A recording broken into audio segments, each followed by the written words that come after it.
Vamos a hacer la entrega de la medalla Liberté o la medalla Libertad, aquí como también nuestro miembro honorario de Sociedad de la Libertad. Aplausos, por favor.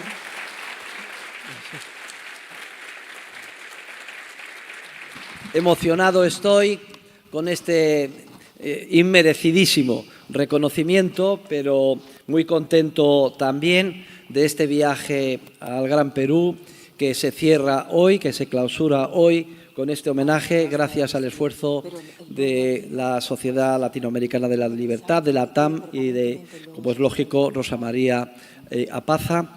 Yo me dirijo a todos los que nos están viendo, no solo presencialmente, sino también a través de las redes, porque es a través de las redes como se ha desarrollado sobre todo el impacto de esta asociación por toda Hispanoamérica o Latinoamérica, como dicen ustedes, y por todo el mundo.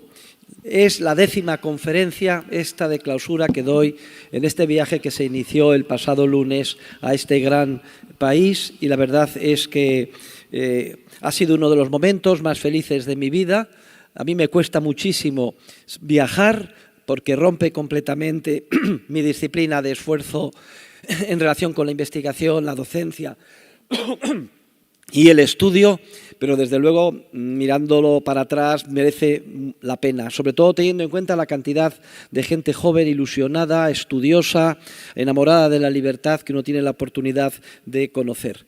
Querría dar las gracias a los que me han precedido pues con unas cariñosísimas palabras de agradecimiento. Yo creo que somos todos instrumentos divinos para tratar de buscar y transmitir la verdad. La verdad tiene dos caras, una verdad científica, que es el objetivo de cualquier académico y estudioso, y también una verdad moral, de tratar de encontrar lo que está bien y lo que está mal, y en nuestra lucha sin término por la verdad científica y la verdad moral es la manera que tenemos de ayudar al género humano y hacer avanzar la civilización. Es nuestra responsabilidad individual más íntima. Y la libertad es indisoluble. La libertad es la característica más típica del ser humano, que ha sido creado por Dios a su imagen y semejanza en un acto de infinita bondad o amor, y amor y libertad son dos caras de la misma moneda. No cabe concebir un amor sin el concepto de libertad.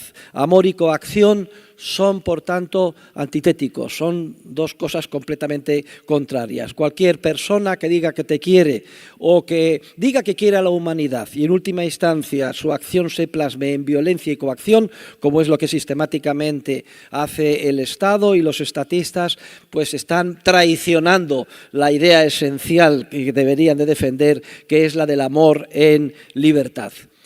Y esta reunión, este congreso que se inició ayer, lleva por título o hilo conductor estatismo o liberalismo clásico versus anarcocapitalismo.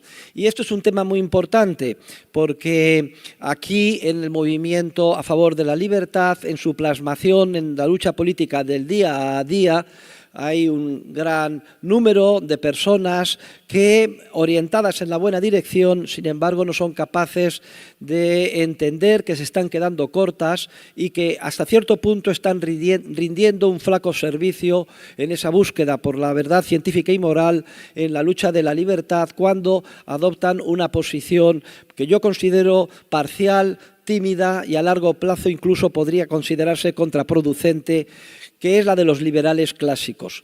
Hay que reconocer sin duda alguna que los liberales clásicos cumplieron un papel muy importante, pero hace 2 siglos, hace 200 años, en su reacción, en su lucha a favor de la libertad contra el antiguo régimen absolutista. Y establecieron las bases de lo que era una sociedad, o debía de ser una sociedad liberal, pero pero con un conocimiento científico muy limitado en comparación al que hoy tenemos, y con un objetivo político muy ingenuo. Pensaron ellos que acabando con el antiguo régimen absolutista y estableciendo un régimen constitucional y una democracia llamada liberal, iban a garantizar ya para siempre la libertad para el género humano. Y esto, con la evolución de los acontecimientos y sobre todo la evolución del conocimiento científico, se ha demostrado que es un profundo error. Los liberales clásicos pecaron de, por tanto, ingenuos. Hombre, no les debemos criticar completa y total y frontalmente, teniendo en cuenta las circunstancias del momento y el nivel de conocimiento científico de la economía y de cómo funcionaba la sociedad que había entonces. Yo creo que es suficiente lo que hicieron. Ayer me refería en el Congreso, porque nos toca muy cerca, a nuestros hermanos peruanos, por ejemplo, a José de San Martín, oficial originariamente del ejército del rey de España. De hecho, luchó en la batalla de Bailén contra los franceses, pero que luego fue el protagonista de la liberación respecto de la monarquía absoluta de los pueblos de Hispanoamérica. Pues San Martín tenía un conocimiento bastante profundo de lo que era el liberalismo clásico, y la verdad es que su contribución fue esencial en ese momento. Pero no nos podemos quedar, repito, en lo que hicieron ellos. Básicamente, en estos 200 años ha producido una revolución científica de la mano de la Escuela Austriaca de Economía, que es la que ha desarrollado el conocimiento científico correcto en lo que a economía se refiere. Y esto se lo debemos, en última instancia, al pensamiento de los catedráticos aglutinados en torno a la Universidad de Salamanca durante el siglo de oro español, siglos XVI y XVII, que de alguna forma ya pusieron las bases de lo que después sería la Escuela Austriaca de Economía. La revolución subjetivista, de que la teoría objetiva del valor es errónea, la concepción subjetiva del valor, la concepción dinámica del mercado, entendido como un proceso de cooperación social voluntaria impulsado por la acción humana individual, la idea de la libertad, de que el poder, en la medida en que viole la libertad de los seres humanos, se convierte en un poder tiránico, es la teoría del tiranicidio. Son todas ideas desarrolladas por nuestros escolásticos que a su vez fueron una elaboración de una tradición mucho más antigua, que se puede incluso retrotraer hasta Santo Tomás de Aquino en la Edad Media, e incluso antes, hasta los grandes pensadores y jurisconsultos de la Roma clásica de hace más de 2000 años, que fueron los primeros que entendieron, vieron que existe un orden espontáneo de cooperación que no exige ni puede ser diseñado desde arriba de manera coactiva por los estados. Fueron en ese sentido, sin saberlo ellos, los primeros teóricos de la economía. Este testigo de los escolásticos de nuestro siglo de oro, por azares del destino, fue recogido por Karl Menger, que se considera como el fundador de la Escuela Austriaca de Economía, pero que sin duda alguna debería de denominarse Escuela Española de Economía, porque es en España y en el mundo de habla hispana donde se encuentran los orígenes de esta tradición de pensamiento. Y digo el mundo de habla hispana porque muchos de estos catedráticos de la Universidad de Salamanca, y especialmente sus discípulos, terminaron recalando aquí, al otro lado del Océano Atlántico, en las 33 universidades que crearon los españoles en la América hispana antes de que se creara la primera universidad por los anglosajones en Estados Unidos. Y así hay una retahíla de escolásticos americanos que yo animo a todos aquí presentes que investiguen, estudien, desempolven sus obras, que hagan todo lo posible por reeditarlas y comentarlas, porque no tenemos que tener complejo alguno de inferioridad, sino todo lo contrario respecto del mundo científico anglosajón. Somos nosotros la vanguardia, nosotros no solo históricamente, sino también en este momento y en el futuro. El futuro es es nuestro. Y somos nosotros los que tenemos la responsabilidad de hacer avanzar la teoría científica de la economía, de la escuela austríaca y de la libertad, porque la humanidad y el mundo lo necesita. Y está especialmente en estos tiempos muy desorientada, muy mal dirigida por las universidades llamadas punteras, especialmente de Estados Unidos, que tiene un efecto imperialista en el resto del mundo. No en vano la lengua franca del mundo científico es el inglés, y que expanden un conocimiento en gran medida pernicioso porque se ha separado de esta tradición que es la de la escuela austríaca y la de nuestros escolásticos, y estudia al ser humano como si se tratara de un elemento del mundo exterior, de una hormiga o un hígado, un átomo, un asteroide, un astro, una planta, etcétera, dando continuamente armas de ingeniería social a los estatistas para manipular y dirigir nuestras vidas. Por tanto, y esta es una idea esencial, es vital para nosotros llevar a cabo una actualización. Los italianos, Bernardo, dicen un ayornamiento, una actualización de lo que en un principio fue la revolución del liberalismo clásico de hace 200 años. Los amantes de la libertad, obviamente, ya en la tercera década en la que nos encontramos del siglo XXI, no podemos seguir diciendo las mismas cosas que dijeron nuestros grandes predecesores de hace 200 años. Es que es mucho lo que ha llovido, mucho lo que se ha aprendido y mucho lo que sabemos. ¿Y cómo tenemos que actualizar? ¿Cómo tenemos que coger el testigo que ellos crearon y actualizándolo, impulsarlo hoy en día en la tercera década y en las décadas subsiguientes del siglo XXI? Bueno, pues en primer lugar, poniendo de manifiesto y entendiendo bien hasta qué punto fueron ingenuos y en qué fracasaron los liberales clásicos. Esta es la primera idea esencial. Pecaron de ingenuidad.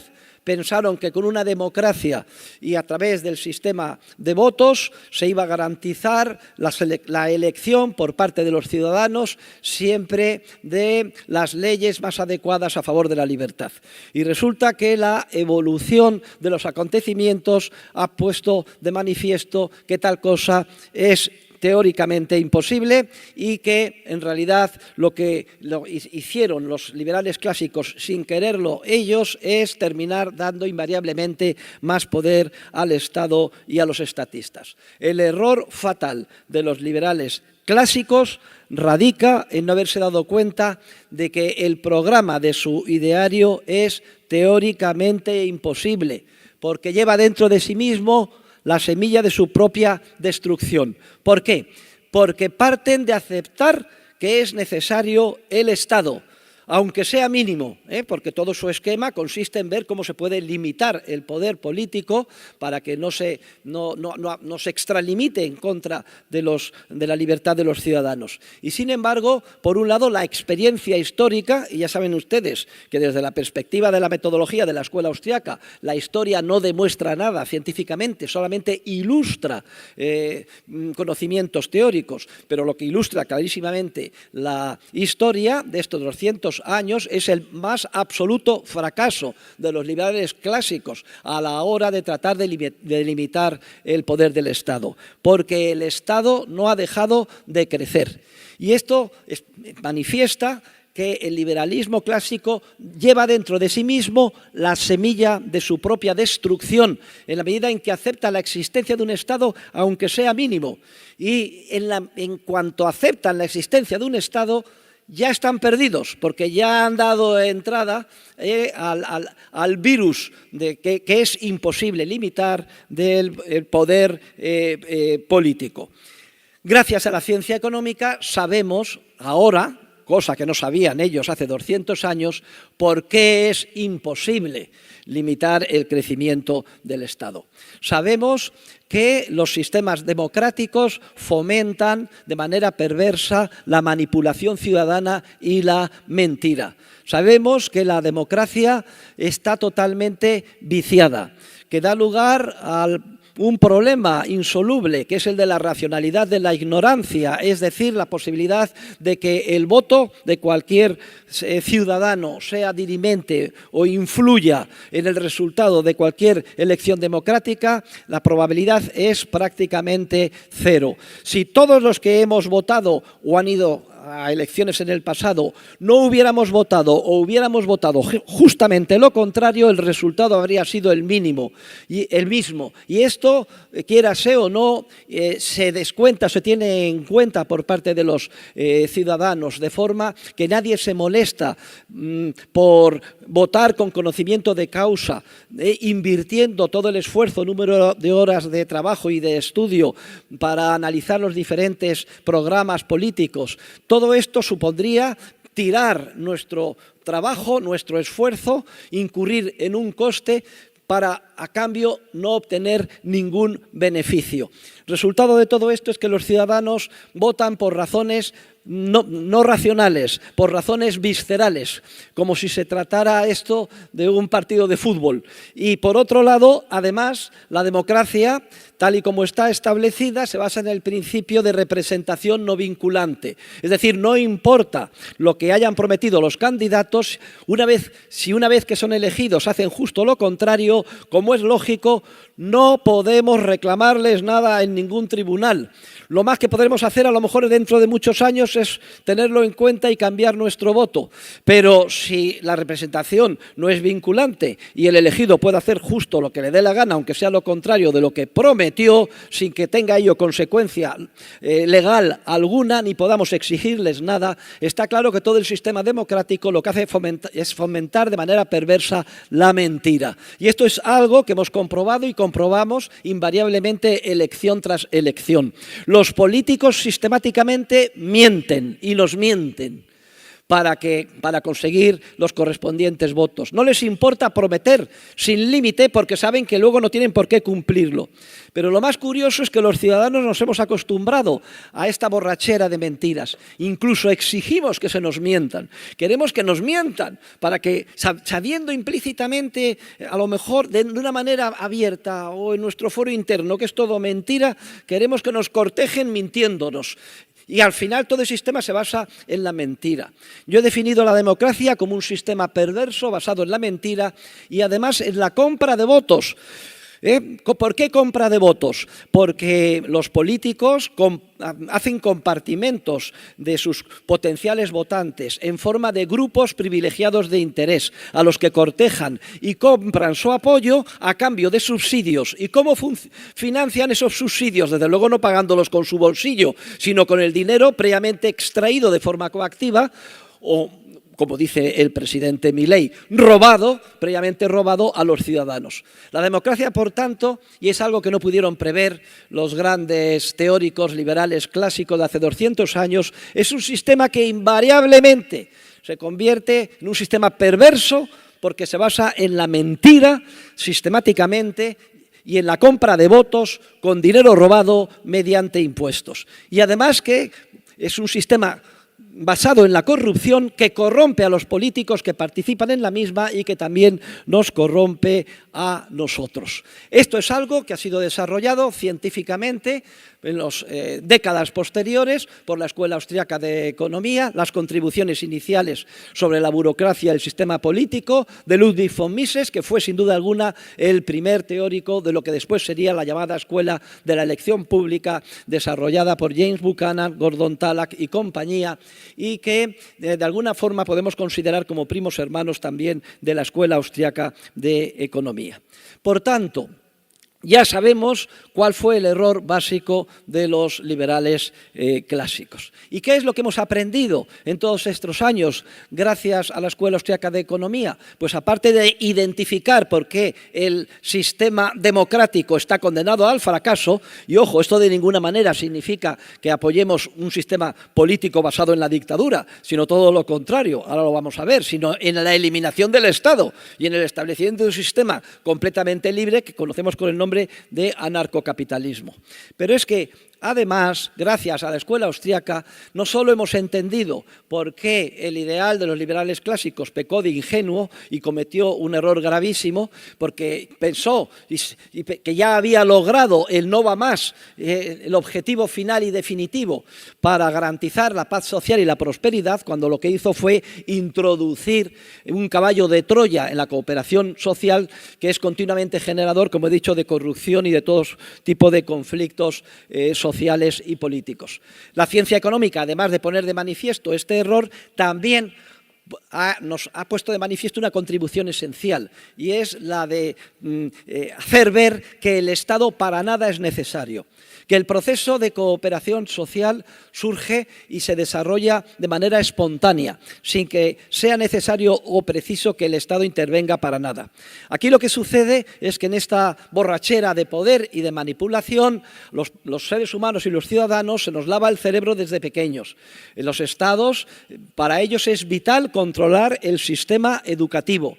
Denominan socialización al proceso de lavado del cerebro, al que nos someten desde que nacemos desde que estamos en la cuna hasta que llegamos a la sepultura.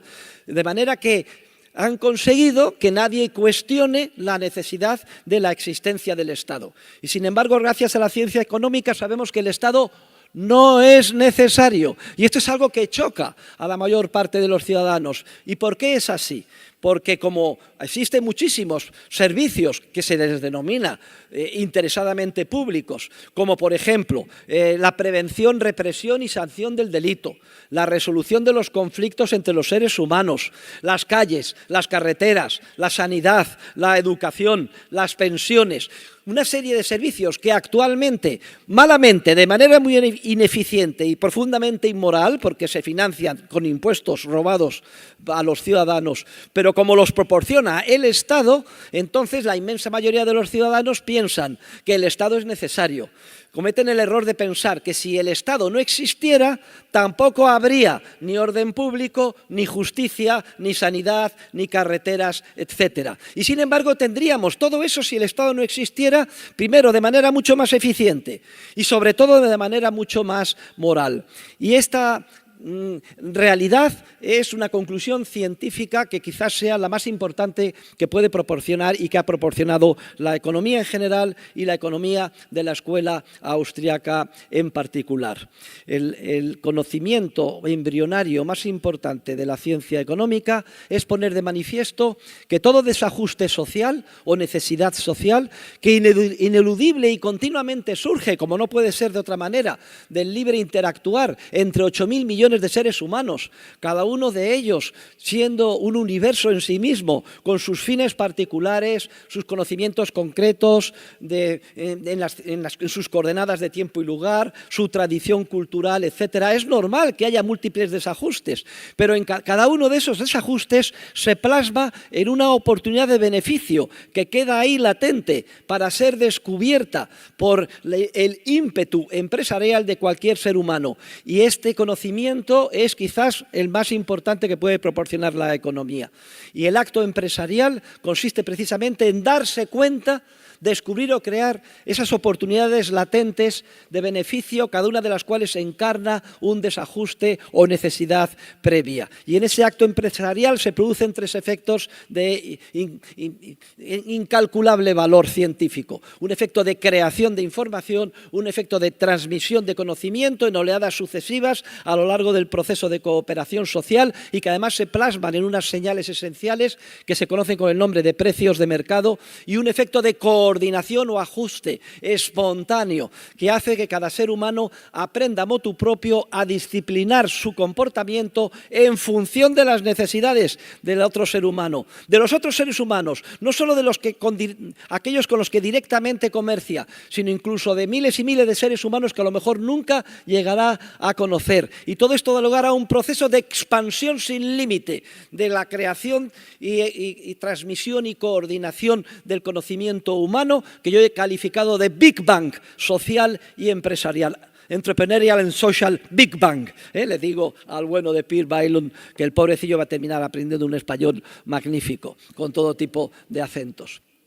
Por tanto, el Estado no es necesario. El proceso espontáneo de coordinación social tiende a descubrir todos los problemas y ajustarlos. Y esa es la gran contribución de la ciencia económica, que echa por tierra además todo el análisis tradicional de la teoría de los bienes públicos desarrollada por el mainstream neoclásico. Estos días me he referido a la reacción histérica y rabiosa de las que yo denomino corrientes reaccionarias pseudocientíficas que a la desesperada y ante el desafío que supone la ciencia económica correcta desarrollada por la escuela austríaca quieren introducirse en nuestra disciplina para pasar por agua, aguar, devaluar este gran mensaje de la ciencia económica y mantener con apariencia de vestimenta científica una justificación del Estado a la desesperada, digo, porque si se extiende la verdad científica de verdad y además se plasma, de alguna forma se filtra y llega a la ciudadanía,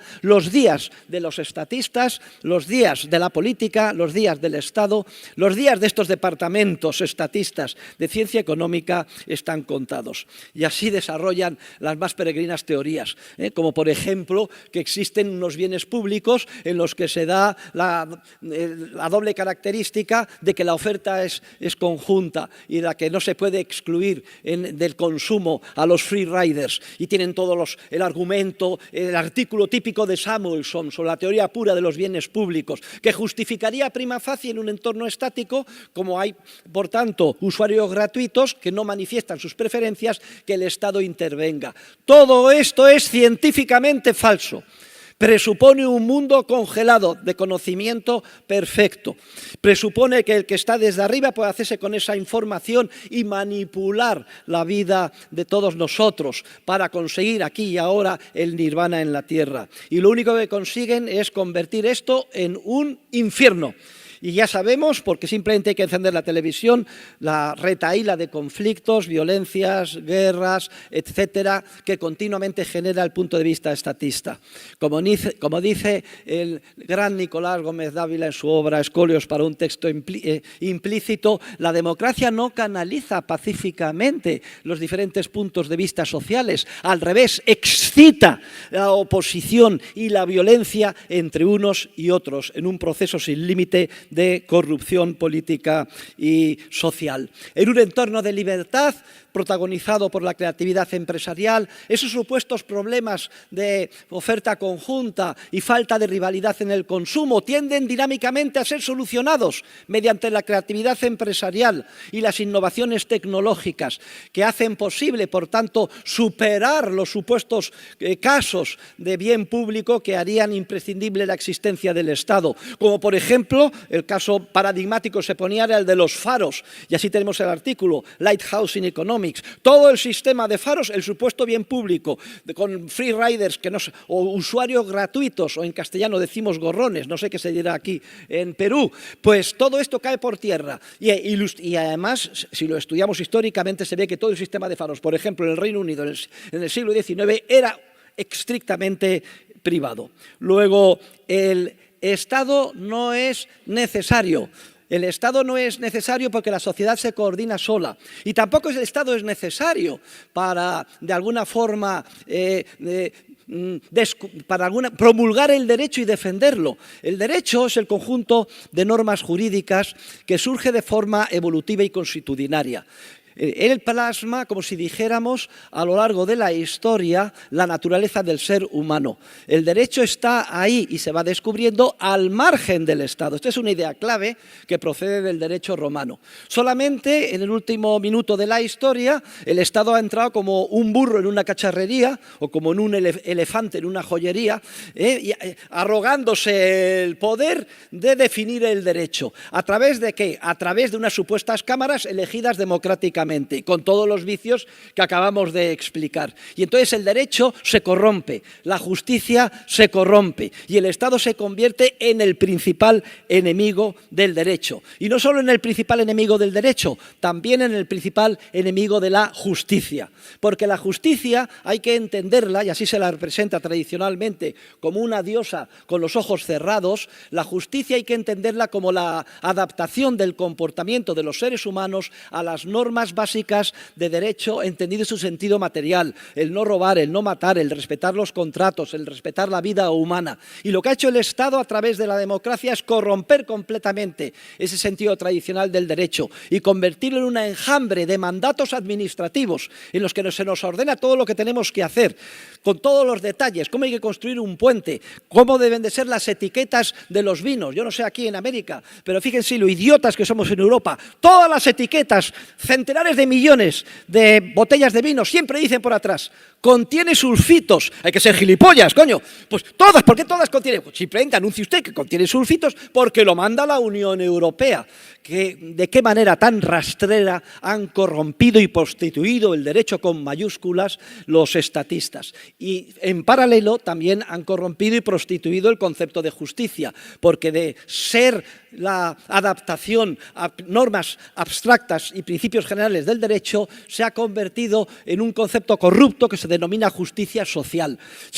Significa esto que se hace una fotografía de cualquier momento o instante dado del proceso de cooperación social y si lo que se ve no nos gusta, se dice: uy, aquí hay unos pocos ricos y muchos pobres. Injusticia social. Esto justifica de entrada que venga el Estado e imponga por la fuerza, por ejemplo, una redistribución coactiva y forzada de la renta. Fíjense ustedes cómo se prostituye la justicia y pasa a tener un sentido que es justo el contrario de la que tenía originariamente, para justificar lo más injusto que cabe concebir, que es quitar por la fuerza a unos para dar a otros. Porque sin duda alguna hay que ayudar a los vulnerables, pero la mejor manera de ayudarlos es a través del proceso espontáneo de cooperación social. Un ejército de empresarios de la caridad dedicado a detectar las soluciones y a solucionar las situaciones de los vulnerables es muchísimo más efectivo, eficiente y sobre todo moral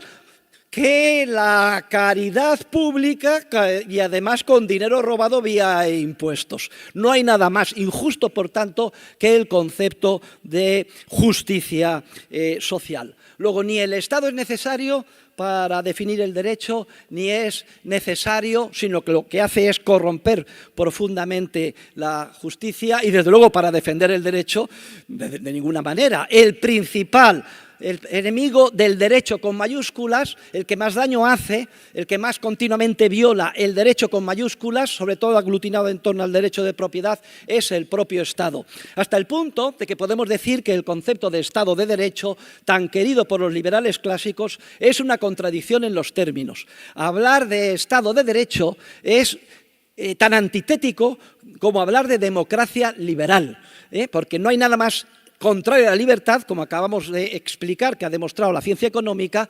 No hay nada más contrario a la libertad que la democracia. Y no hay nada más contrario al derecho que el Estado. Hablar de Estado de Derecho o de democracia liberal es tan contrario como referirse, y aquí siempre cito a Anthony de Hassay, al concepto de si pudiera existir un círculo cuadrado. Oiga, no, si es que son dos cosas contrarias. O referirse a la nieve caliente. No, es que la nieve es siempre fría, porque tiene que estar bajo cero para que se solidifique el agua, y no, por tanto, no puede ser caliente. O a una prostituta virgen, que parece que también son dos cosas absolutamente contradictorias. Por tanto, completamente prostituido el concepto de Estado de Derecho y el concepto de democracia liberal.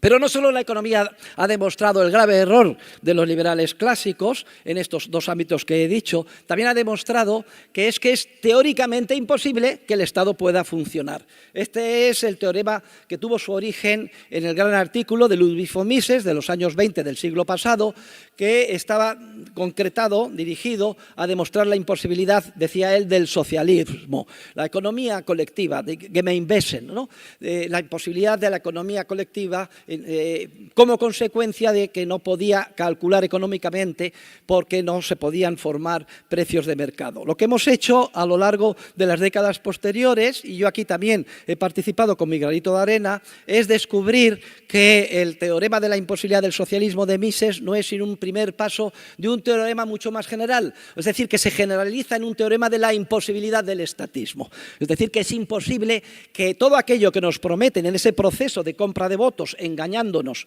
los políticos, pueda ser llevado a cabo. No solo es que nos engañen, sino que es que además es imposible que puedan cumplir lo que prometen. Y ya sabemos las razones por las que esto es imposible, básicamente porque nunca pueden hacerse con la información que necesitarían para conseguir, manipulando la sociedad como si fuera de plastilina, dar un contenido coordinador a sus mandatos.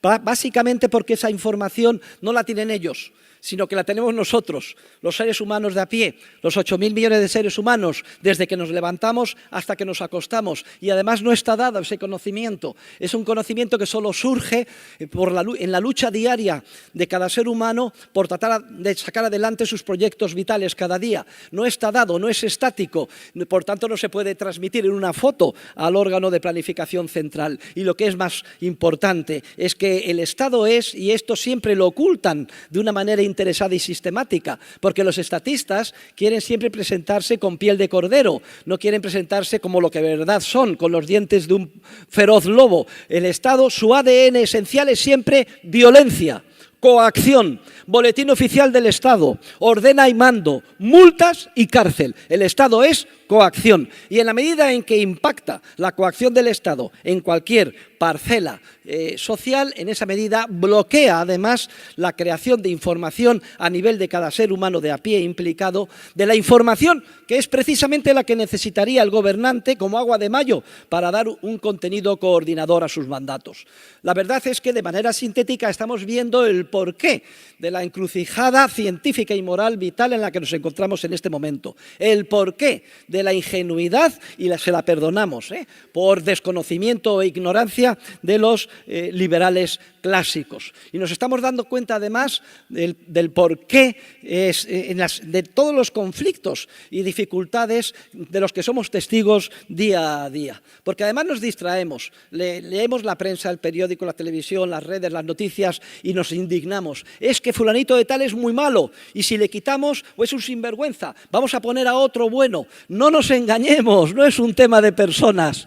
Todos están corrompidos. Es el sistema el que corrompe a los políticos. Atrae como un imán las más perversas pasiones del ser humano, no solo en forma de los políticos, sino también de los ciudadanos, que por un lado hacen todo lo posible para inhibirse de esos mandatos coactivos del Estado. Y una ilustración muy clara tenemos en toda la informalidad que se desarrolla y es tradicional en el Perú. Pero por otro lado, a la hora de recibir subvenciones, atraen con el alpiste que nos regala el Estado, detraído vía impuestos, pues vamos todos encantados a recibir todo tipo de subvenciones y que por favor tengo derecho a educación gratuita y a mis libros de texto gratuito y a sanidad gratuita y a todo gratuito y a renta social mínima gratuita y a salario mínimo y cada vez más alto, derecho a todo. Fíjense cómo nos corrompe, el Estado nos corrompe.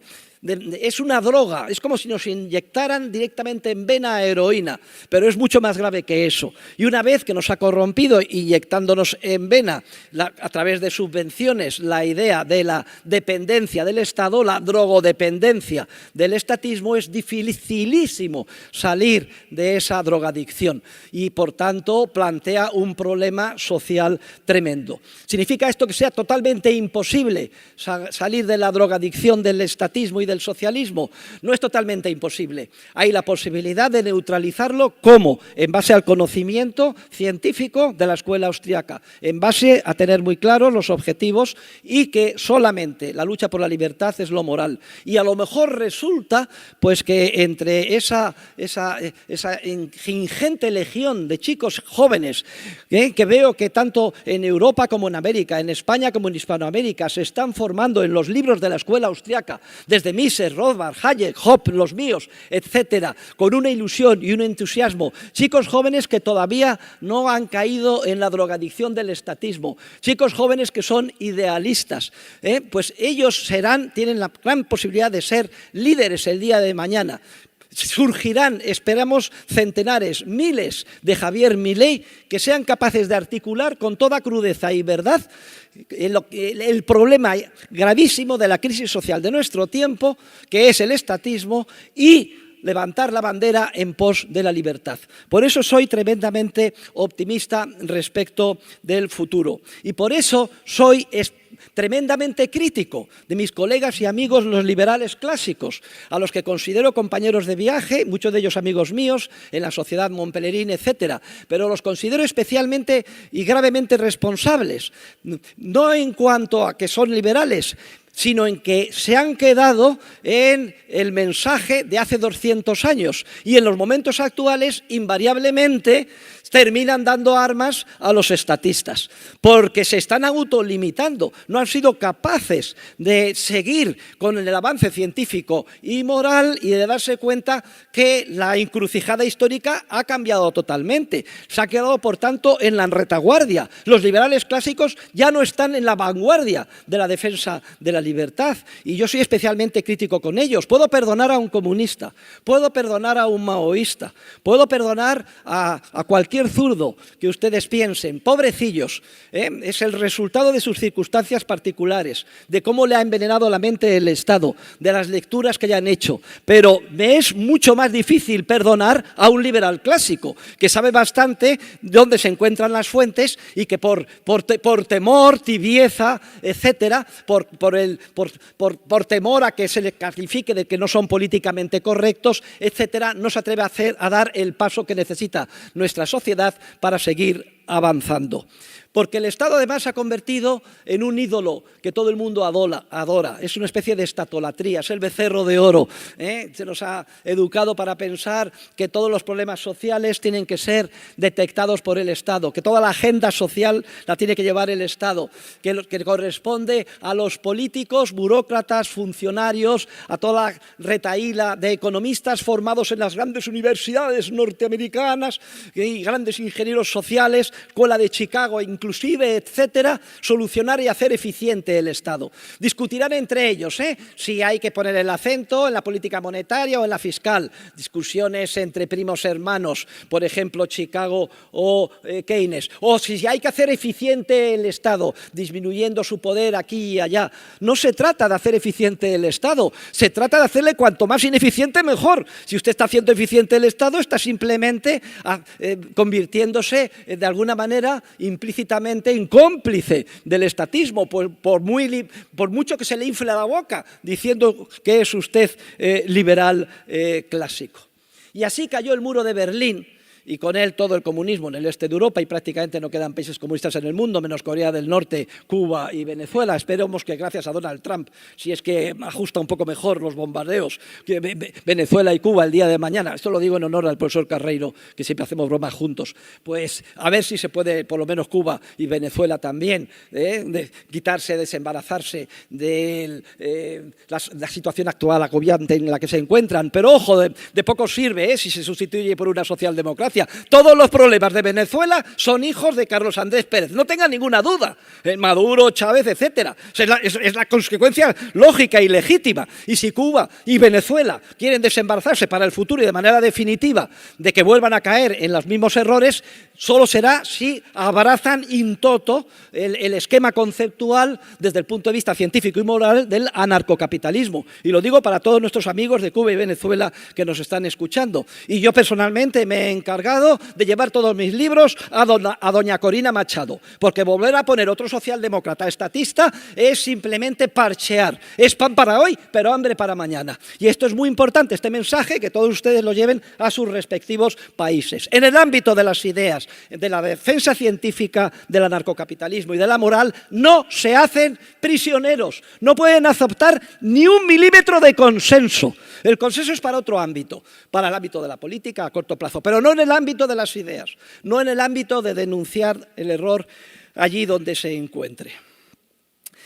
Y sobre todo la idea esencial que tenemos que conllevar es que el único sistema posible de cooperación social verdaderamente compatible con la naturaleza del ser humano es el anarcocapitalismo. Yo tengo una butad famosa, una broma famosa, me empiezan a hablar, es que los liberales, que no vamos a conseguir los liberales. Mire usted, no me hable de liberalismo, porque el liberalismo primero es pecado Ya lo dijo el padre Ripalda en un famoso catecismo del siglo XIX, aunque por razones erróneas. Ya sabemos que es moralmente insostenible. En segundo lugar, es una mariconada. Yo no sé si esto se puede decir aquí, en Perú, pero no en el sentido peyorativo de criticar a ningún grupo social, que justo lo contrario, los que defendemos la libertad, sino en el sentido de una debilidad mental. Y además es teóricamente imposible, como acabo de explicar, porque acepta la existencia de un Estado y entonces está perdido. Ya no podemos limitar su crecimiento. Es el grave error de ingenuidad y de desconocimiento científico de los liberales clásicos. La única posición coherente con la naturaleza del ser humano es la anarquía de propiedad privada, el capitalismo libertario o el anarcocapitalismo. Y aquí una cuestión terminológica, este es el término más preciso, porque anarquía procede del griego, arkein significa mandar, mando político, y anarquía, que no mande nadie políticamente. ¿Significa esto un mundo de desorden? De ninguna manera, no entren al trapo. Los estatistas les interesa conllevar la idea, lavándonos el cerebro, de que la anarquía supone desorden. Todo lo contrario, supone el orden humanamente posible, más perfecto que cabe concebir, aunque no hay nada perfecto. El ser humano no es perfecto, aunque se pueda aproximar asintóticamente mucho y avanzar mucho en pos de la verdad. Anarquía, que nadie mande. Pero esto no significa que sea un desorden. Claro que hay leyes, claro que hay normas, claro que hay agencias privadas que patrocinan sistemas jurídicos a los que libremente los seres humanos se pueden adscribir pagando el correspondiente coste o prima anual. Claro que hay sistemas de resolución de conflictos básicamente fundamentados en el arbitraje, en jueces privados que se juegan su prestigio. No es que entonces el juez estaría comprado por una mafia. Miren usted, como un árbitro haya la más mínima sospecha que en el pasado ha hecho un fallo o decisión judicial sesgada, ese ya no le vuelve a elegir el día de mañana ningún grupo, individuo en ningún conflicto. Tendríamos una justicia mucho más eficiente, mucho más pura, mucho más barata, mucho más rápida, una justicia modélica. Pero claro, papá Estado se ha ocupado de cerrarnos los ojos, nos mantiene ciegos, para que no nos demos cuenta de que carece de cualquier legitimidad el estatismo, desde el punto de vista científico o moral, que el rey está desnudo, no tiene ningún ropaje que justifique su existencia y por rey debemos de entender, como es lógico, el Estado. Además, tengan en cuenta que no podemos hoy conocer todas las soluciones concretas que la creatividad empresarial irá generando en un entorno de completa libertad, conforme vayan surgiendo problemas cada vez más distintos o complejos. Gracias precisamente a que existe esa creatividad empresarial, es por lo que podemos estar tranquilos de que los problemas tenderán a solucionarse. Es lo que he explicado antes, la contribución más importante de la ciencia económica, el orden espontáneo del mercado. Pero precisamente esa creatividad empresarial nos impide conocer hoy con todo detalle cómo serán esos problemas, cómo se solucionarán esos problemas empresarialmente, porque ese conocimiento empresarial todavía no ha surgido.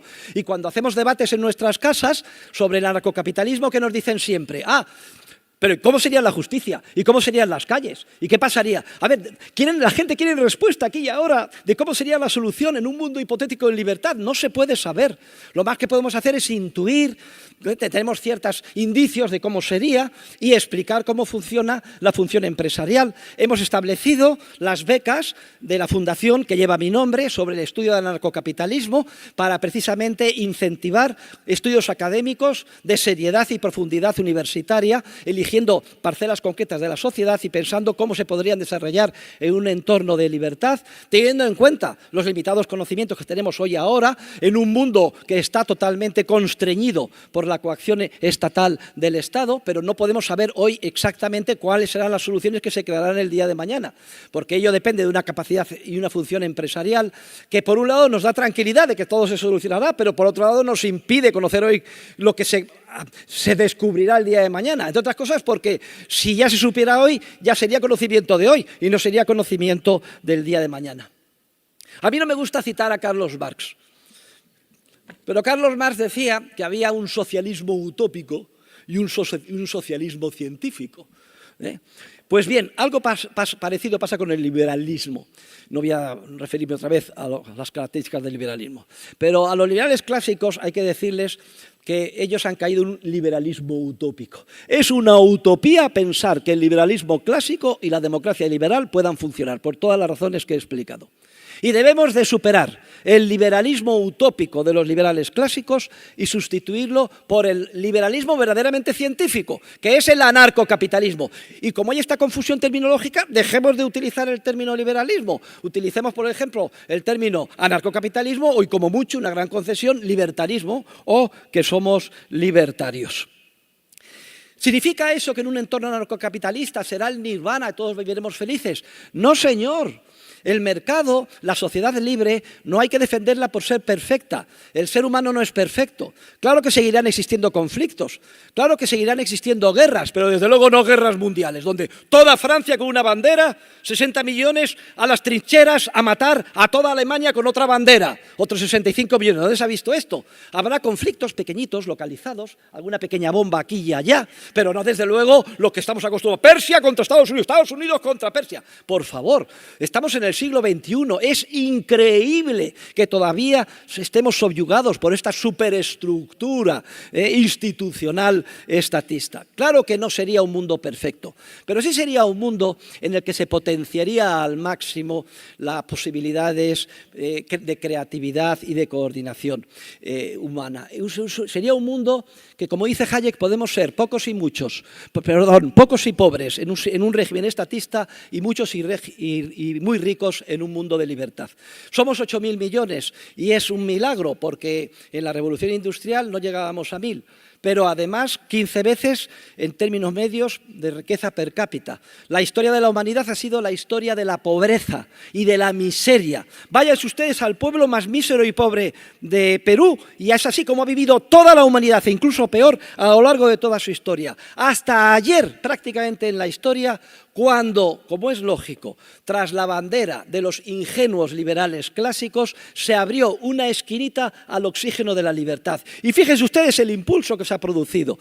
Pero es que ni siquiera podemos imaginar cómo sería ese impulso de expansión de la prosperidad y la civilización si se abriera no una esquinita al oxígeno de la libertad, sino todas las ventanas a través de un régimen anarcocapitalista. Claro que no sería un mundo perfecto, pero sería un mundo de 80.000 millones de seres humanos, de 800.000 millones de seres humanos, o ilimitado, con base a lo mejor galáctica, y en el que la creatividad empresarial, la prosperidad, la multiplicación de la vida en última instancia, no solo en términos de número de seres humanos, sino en términos de riqueza, realización individual, conquistas culturales, científicas, avances médicos, etcétera, superarían en miles de veces las que actualmente vamos conociendo. Y eso que a trancas y barrancas, a pesar de todo el estatismo, el Estado es muy imperfecto y no logra, digamos, cerrar. Es como si fuera una olla con burbuja de agua caliente y la cerramos con una tapadera, pero el vapor al final nos la levanta. No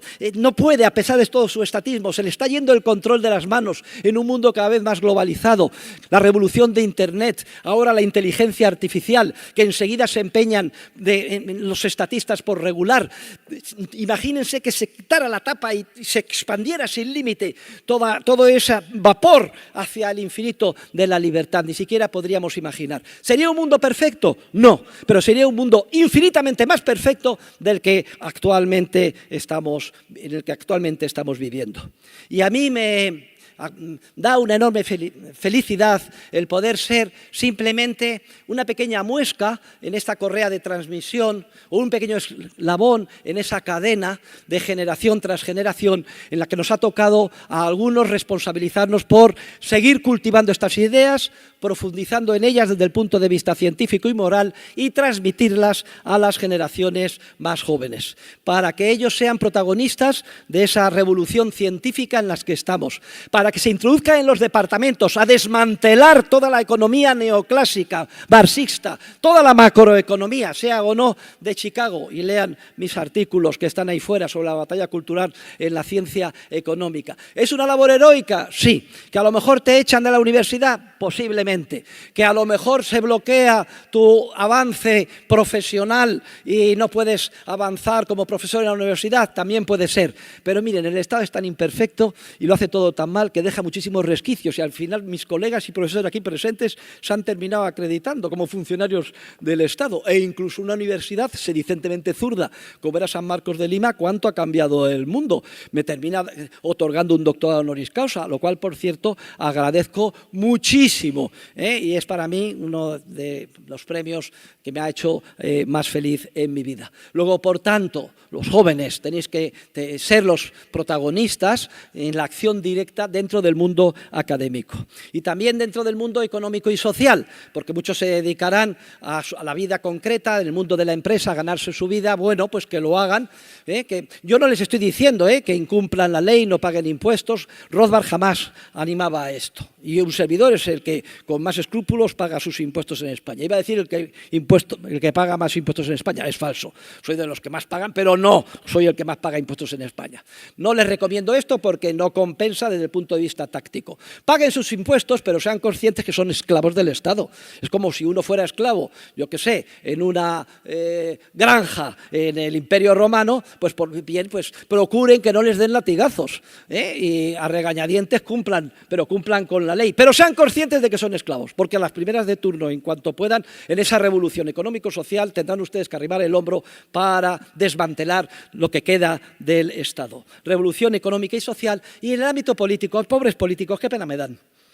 La revolución política, pobrecillos, ya les he dicho, si no es que sean mala gente, son ignorantes o peor todavía, enfermos morales. Pero un enfermo moral no deja de ser un enfermo. Y se puede tratar la enfermedad moral del estatismo a través de cómo la formación, el estudio, el hablar con ellos, etcétera. Si algo nos debe caracterizar a los amantes de la libertad es la misericordia y la generosidad. Recibamos con los brazos abiertos a todos, provenga de donde provengan, me da lo mismo, Sendero Luminoso, maoístas, marxistas, trotskistas o incluso peor, socialdemócratas, Partido Popular, etcétera. A todos los recibimos con los brazos abiertos. Si es que han experimentado un proceso de conversión, han visto la verdad y todo ser humano tiene una llamita en su conciencia que le indica dónde está el bien y el mal, a no ser que sea un completo enajenado, y sin miedo pues siga cultivando esa llama. Recibamos a todos con los brazos abiertos, porque ninguno de nosotros está libre del pecado original de haber sido estatista. Ninguno de nosotros, en mayor o menor medida, antes o después, todos procedemos del estatismo. Y no vamos a hacer aquí una sesión de psicoterapia tipo Alcohólicos Anónimos, cada uno diciendo yo estuve pegando tiros en las montañas de los Andes con Sendero Luminoso. No me importa, lo importante es que estás aquí como anarcocapitalista. Eso es lo importante.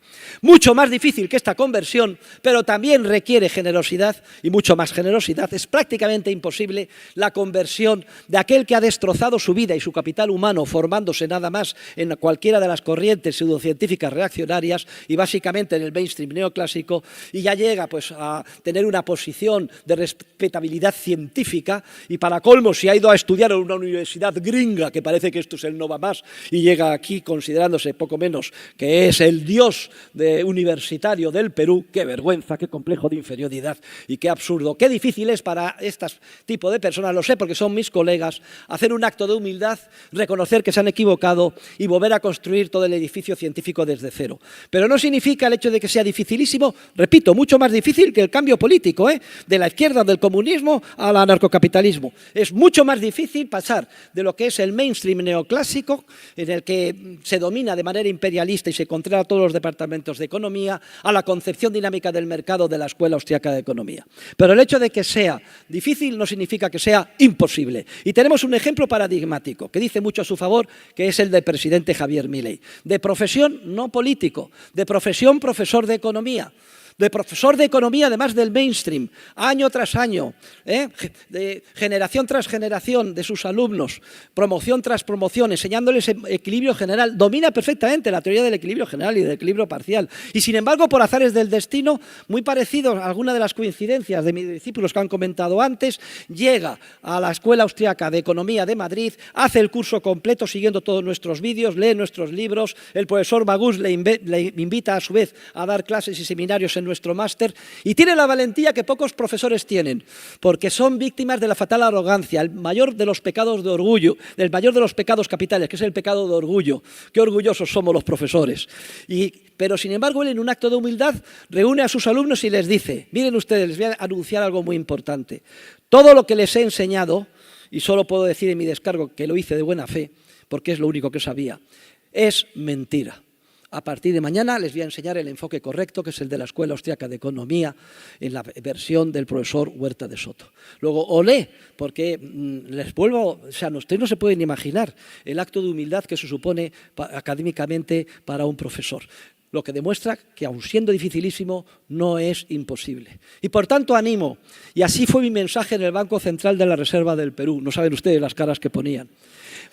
No, ¿saben ustedes por qué? Porque son personas formadas, saben economía, aunque sea neoclásica, y se dieron cuenta de que en el fondo yo tenía la razón y todos ellos estaban equivocados. Me di cuenta en las caras.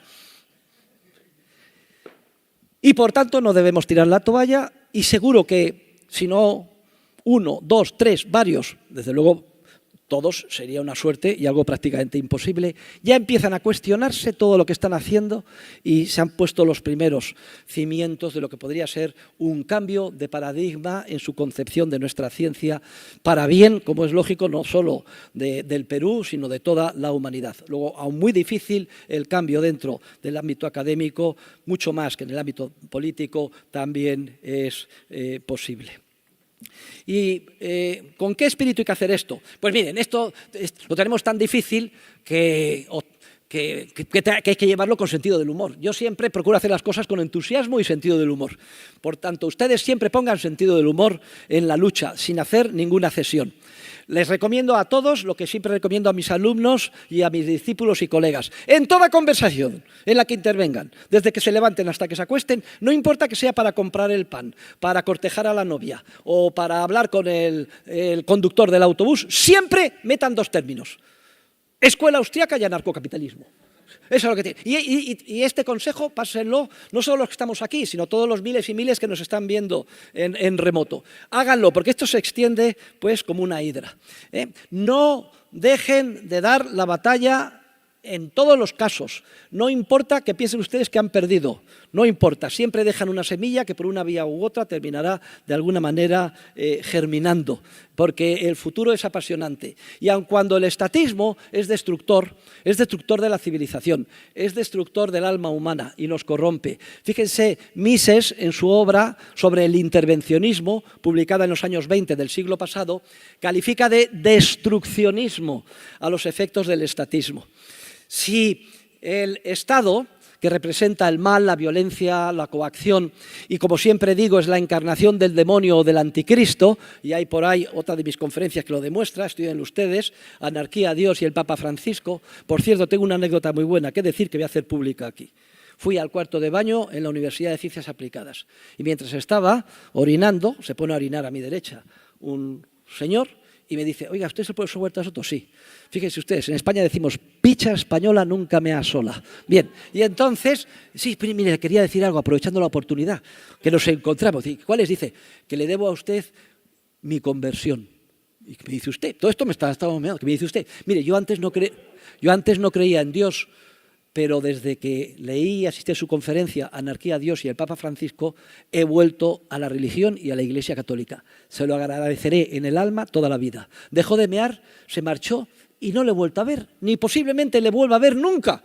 Pero fíjense ustedes cómo pequeñas causas producen grandísimos efectos. Si el destruccionismo representado por el Estado, el demonio, porque el demonio, por envidia, quiere destruir la obra de Dios.